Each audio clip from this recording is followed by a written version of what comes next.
Bulletin में सबसे पहले आपको बताएं कि भारत का तैयार करदा लड़ाका तैयारा तेजस दुबई एयर शो के दौरान गिरकर तबाह हो गया है। दुबई एयर शो में भारतीय लड़ाका तैयारा तेजस एरोबैटिक स्टंट के दौरान गिरा। गैर मुल्की मीडिया के मुताबिक भारतीय तैयारा मकामी वक्त के मुताबिक 2:10 पर गिरा, जबकि भारतीय फजाइया ने हादसे में पायलट की हलाकत की तस्दीक कर दी है। हादसे के बाद तेजस बनाने वाली कंपनी के शेयर्स गिर गए।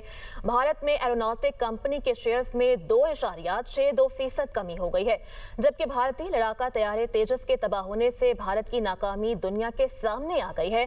दुबई एयर शो में एक रोज कबल भी भारतीय लड़ाका तैयारे तेजस का फ्यूल लीक हो गया था और पाकिस्तान के हाथों इबरतनाक शिकस्त के बाद भारतीय तैयारे उड़ान भूल गए हैं। दुबई एयर शो के दौरान भारतीय घमंड और दिफाई तैयारी खाक में मिल गई। दुबई एयर शो में तेजस के गिरकर तबाह होने से भारत की खुद साख्ता आत्महत्या के दावे आलमी सतह पर जमीन बोस हो गए हैं।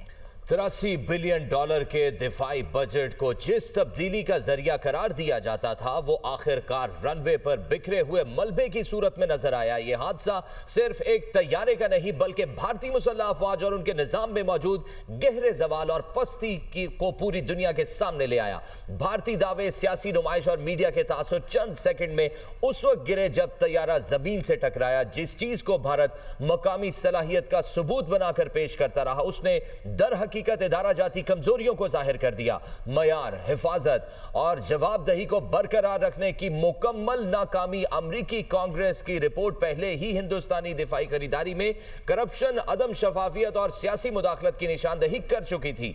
यह हादसा उन खदशात की अमली तस्वीर बनकर सामने आया। परवाज से कबल गर्दिश करने वाली तस्वीरों में लीकेज और साख्ती कमजोरी वाज़ेह थी। इसके बावजूद भारतीय हुकाम ने तशहीरी फायदे के लिए तैयारा उड़ाने का फैसला किया। नजर आने वाले तकनीकी नकाइस के बावजूद तैयारा उड़ाना उस जहनियत को जाहिर करता है जो ब्यूरोक्रेटिक तकब्बुर और इस निजाम से तश्कील पाती है जहां तासुर हकीकत से ज्यादा अहम समझा जाता है। भारत दुबई एयर शो में अपनी फौजी निशासानियां दिखाना चाहता था, लेकिन जो कुछ सामने आया उसके फैसला साजी, इंजीनियरिंग, चीन और कमांडेड ढांचे में सराहियत कर चुकी खराबियों का इजहार था। दुबई एयर शो में तेजस की तबाही ने भारत में दिफाई साजो सामान में करप्शन बेनकाब कर दी। दिफाई साजो सामान की खरीदारी में करप्शन और नकाइस ने तेजस की आत्महत्या कर डाली। दुबई एयर शो में भारत का मकामी तौर पर तैयार करदा तेजस तैयारा नकाइस के बाद गिरकर तबाह हुआ। तेजस तैयारे की तबाही भारत की दिफाई नाअहली और करप्शन की वजह से हुई। भारतीय एयर चीफ AP सिंह कुछ अर्सा कबल ही दिफाई मुआहिदों में बदउनवानी और नाअहली का पर्दा चाक कर चुके। कहते हैं कि टाइमलाइन का जनाजा निकल चुका है। कोई भी दिफाई प्रोजेक्ट वक्त पर मुकम्मल नहीं होता। कई सिस्टम्स कभी आएंगे ही नहीं, फिर भी उनके लिए मुआहदे किए जाते हैं। नाकिस जहाज को एयर शो पर भेजना ख्वाबो ख्याल में रहने वाली मोदी सरकार की हठधर्मी का नतीजा है। 56 इंच की छाती का घमंड जमीन बोस हो गया जो दुनिया के खदशात को मजीद गहरा करेगा। भारतीय एयर चीफ AP सिंह कहते हैं कि ऑपरेशन सिंदूर भारत की दिफाई क़यादत के लिए आंखें खोल देने वाला है और तेजस की तबाही हकीकत में भारत की इदारा जाती एक नाकामी है। बदलती स्पेसिफिकेशंस, टेक्नोलॉजी गैप्स और गैर वाज़ेह डिज़ाइन ने तेजस के तरक्याती प्रोग्राम को रोके रखा। तेजस तैयारे की तैयारी के दौरान हॉल की पैदावारी और मैन्युफैक्चरिंग क्वालिटी पर भी सवालात उठाए गए। तेजस तैयारी की तैयारी के दौरान पैनल मिस अलाइनमेंट, लीकेज और वाइब्रेशन जैसे मसाइल बारहा रिपोर्ट होते रहे। तेजस तैयारे में इंजन नाकाम, GE इंजन एयरफ्रेम के मुताबिक नहीं था। थर्समात, लोड और हरारती दबाव के मसाइल भी सामने आए। कम स्पीड पर इस्तेहकाम के मसाइल, पायलट इनपुट और ऑटो पायलट में तजाद भी तेजस तैयारे की इब्तदाई मराहिल में सामने आए। भारतीय फजाइया ने तेजस तैयारे की कारकर्दगी, रेंज और मेंटेनेंस पर मुस्तकिल अदम इत्मीनान जाहिर किया। खबरों का सिलसिला आगे बढ़ाएं और आपको बताएं कि वज़ीर आला पंजाब मरियम नवाज शरीफ से फिलिपाइन के सफ़ीर डॉक्टर एमेनुएल आर फर्नांडिस की मुलाकात हुई है। फिलिपाइन और पंजाब के माबैन इश्तराके कार मज़ीद मजबूत बनाने पर इत्तफाक किया गया। वज़ीर आला मरियम नवाज ने फिलिपाइन को 2026 की आसियान चेयरमैनशिप के लिए मुबारकबाद दी। फिलिपाइनी सरमायाकारों को पंजाब में सरमायाकारी की पेशकश, मुकम्मल ताउन और सहूलियात की यकीन दहानी करवाई। उन्होंने कहा कि लाहौर और पंजाब की सरजमीन अपने दरवाजे हमेशा दोस्त ममालिक के लिए खुले रखती है। पाकिस्तान और फिलिपाइन के माबैन 25 MOUs और 2022 का दिफाई ताउन का मुआहदा ताल्लुकात को एक नई जहत दे रहा है। वज़ीर आला मरीम नवाज का फिलिपाइन में हालिया ज़लज़लों और तूफान से इंसानी जानों के ज़िया पर ताज़ियत का इजहार। उन्होंने कहा कि पाकिस्तान दुख की इस घड़ी में फिलिपाइन के अवाम के साथ खड़ा है।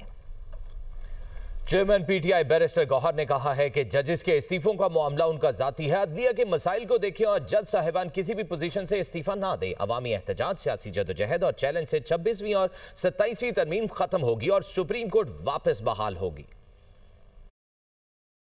जजेस की रेजिग्नेशन का ताल्लुक है, ये उनका एक जाती मसला है। वो जैसे चाहे और जब चाहे वो रिजाइन कर सकते हैं अपने पोजीशन पे, but by and large judiciary के इशू को देखना चाहिए। मेरे अपना जाते राय यही होगा, उनसे दरख्वास्त यही होगी कि जज साहिबान किसी भी पोजीशन से रिजाइन ना करे, चाहे वो हाई कोर्ट के जजेस है, चाहे वो सुप्रीम कोर्ट के जजेस है, वो कंटिन्यू करे और in due course of time इंशाल्लाह द लॉ विल प्रिवेल। जो भी होगा अवामी एहतजाज की वजह से, पॉलिटिकल स्ट्रगल से या कॉन्स्टिट्यूशनल चैलेंजेस से इंशाल्लाह ताला ये 26वीं तरमीम 27वीं तरमीम खत्म होगी और इंशाल्लाह ताला वापस सुप्रीम कोर्ट बहाल होगा। सुप्रीम कोर्ट जो आईन है वो इंशाल्लाह ताला अपने असल सूरत में आएगा और अदलिया में बाय एंड लार्ज तो रिफॉर्म्स की जरूरत है, लेकिन ऐसे रिफॉर्म्स होने चाहिए जो पर्सन स्पेसिफिक ना हो, जो एक पोलिटिकल पार्टी विजन स्पेसिफिक ना हो। देखिए खान साहब के साथ की जो मुलाकातें हैं, इस पर हमारा पहला ऑर्डर हुआ था, ये मुलाकातें हों तो बेहतर है। इलेक्शन कमीशन से मैं इतना अर्ज करूंगा कि इलेक्शन कमीशन थोड़ी सी तवज्जो पंजाब पे दे। पंजाब में आपने देखा कि हमारे इलेक्शन कैंपेन की इजाजत नहीं है, हमारी पोस्टर की इजाजत नहीं, हमारी स्टिकर की इजाजत नहीं है। और चीफ जस्टिस अमीनुद्दीन ने कहा कि बुनियादी हुकूक का तहफ़्फ़ुज़ आईनी अदालत की अव्वलीन तरजीह है। हम ऐसी अदालती रिवायत तश्कील देने की ख्वाहिश रखते हैं जो कि मुद्दलिल फैसलों, इदाराजाती वक़ार और अवामी एतमाद पर मबनी हो। इस्लामाबाद से रिपोर्ट देखिए। आईनी अदालत का क़याम हमारी कौमी आईनी जद्दोजहद में एक अहम संग मील है। आइन की तशरीह शफाफियत, आज़ादी और दयानतदारी से की जाएगी। चीफ जस्टिस वफाकी आईनी अदालत जस्टिस अमीनुद्दीन का आईनी अदालत के क़याम के बाद पहला पैगाम जारी। जस्टिस अमीनुद्दीन ने कहा कि इस अदालत को एक नहायत अहम और नाजुक फरीजा सौंपा गया है। इस अदालत का किरदार एक मुकद्दस अमानत है जो शहरियों की जिंदगियों, आज़ादियों और उमंगों पर बराह रास्त असरअंदाज होती है। वफाकी आईनी अदालत के पहले चीफ जस्टिस की हैसियत से मैं इसे अपने लिए एजाज समझता हूँ कि मुझे इस इदारे की बुनियादों की तश्कील में हिस्सा डालने का मौका मिला। जस्टिस अमीनुद्दीन का मजीद कहना था कि मेरी दिली ख्वाहिश है कि वफाकी आईनी अदालत पाकिस्तान में आईनी बालादस्ती की मुहाफिज और आने वाली नस्लों के लिए अदल व इंसाफ की एक मजबूत अलामत बनकर कायम रहे। अल्लाह ताला हमें दानिश, इंकिसार और आइन से गैर मुतज़लज़ल वाबस्तगी के साथ अपने फ़राइज़ अदा करने की तौफीक अता फरमाए। वज़ीर आला KP सुहेल अफरीदी ने बानी PTI से मुलाकात न करवाने पर वज़ीर आला पंजाब मरीम नवाज को बाज़ाब्ता खत लिख दिया है। अदालती अहकामात के बावजूद मुलाकात की इजाजत न देने और बानी PTI की बहनों के साथ नारवा सलूक पर शदीद तहफ़्फ़ुज़ात का इजहार किया गया। खत में और क्या क्या कहा गया है, जानते हैं पेशावर से ज़िशान काकाखील की इस रिपोर्ट में। बानी PTI से अडियाला जेल में वज़ीर आला खैबर पख्तूनख्वा सुहेल अफरीदी को मुलाकात की इजाज़त न देने का मामला। वज़ीर आला खैबर पख्तूनख्वा सुहेल अफरीदी ने वज़ीर आला पंजाब मरियम नवाज को खत लिख दिया। खत के मतन के मुताबिक बानी PTI की बहनों और इनके अहले खाना को अदालती हुक्म के बावजूद मुलाकात की इजाज़त नहीं दी गई। बुजुर्ग खवातीन को 1 किलोमीटर दूर सड़क पर बिठाया गया, जिसे वज़ीर आला खैबर पख्तूनख्वा ने गैर इंसानी, गैर इखलाकी और अदालती अहकामात की खुली खिलाफ वर्जी करार दिया। वज़ीर आला खैबर पख्तूनख्वा सुहेल अफरीदी ने पंजाब हुकूमत को खत में 4 अहम मुतालबात पेश किए हैं, जिनमें कहा गया है कि अदालती अहकामात पर फौरी अमल दरामद किया जाए, बानी PTI की बहनों के साथ बदसलूकी करने वालों के खिलाफ कार्रवाई की जाए। सुहेल अफरीदी ने मुतालबा किया कि जेल और पुलिस हुकाम को मुलाकात की वाज़ेह हिदायत जारी की जाए। अडियाला जेल में बानी PTI के साथ मुलाकातों के लिए बावकार और कानूनी निज़ाम कायम किया जाए। वज़ीर आला खैबर पख्तूनख्वा का कहना था कि बानी PTI साबिक वज़ीर आज़म और अपनी जुम्मात के कायद हैं, जबकि PTI के मैंडेट के तहत खैबर पख्तूनख्वा में हुकूमत कायम है, इसलिए इनके बुनियादी हकूक की खिलाफ वर्जी किसी सूरत कबूल नहीं। वज़ीर आला ने उम्मीद जाहिर की कि पंजाब हुकूमत फौरी एक्शन लेकर कानून की बालादस्ती और इंसानी वकार को यकीनी बनाएगी। University of engineering and technology Lahore का 32वां कॉन्वोकेशन गवर्नर पंजाब सरदार सलीम हैदर खान की बतौर मेहमान खुसूसी शिरकत। Vice chancellor doctor Shahid Munir ने यूनिवर्सिटी की कारकर्दगी रिपोर्ट पेश की। गवर्नर पंजाब सरदार सलीम हैदर खान का कहना था कि यूईटी के इंजीनियर्स मुल्क का कीमती असासा है। यूईटी तरक्की की मनाजिल की तरफ गामजन है। तलबा मुल्क की खिदमत में अपना फाल किरदार अदा करें।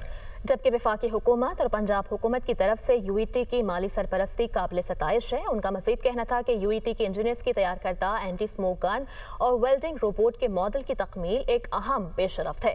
यूनिवर्सिटी का आलमी रैंकिंग में 205वीं पोजीशन तक पहुंचना इसकी तालीमी और तहकीकी काविशों का मुंह बोलता सबूत है।